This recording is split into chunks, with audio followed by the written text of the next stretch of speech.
Gel barışa, bu küskünlük uzandı çok. Gel barışa, bu ayrılık yeter artık. Ruhum, kalbim tenhalıktan yoruldu çok.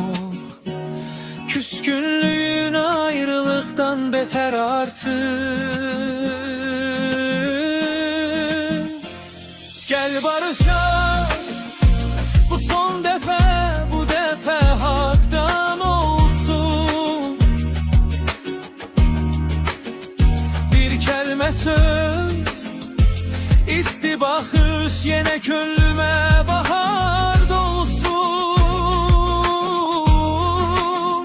Gel barışa, bu küskünlüğü yüreğime yük oldu.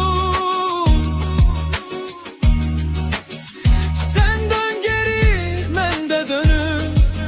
Gecikmiş de olsa sevgi tapıldı.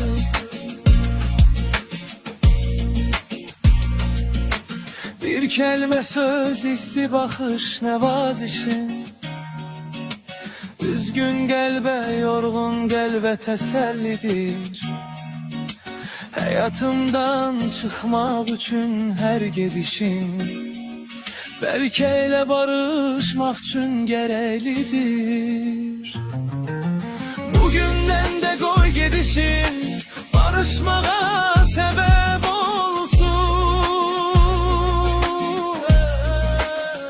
Hey, sen değiştin, ben değişim, talih yazımız yine bir olsun. Gel barışa, bu küskünlüğü barışmağa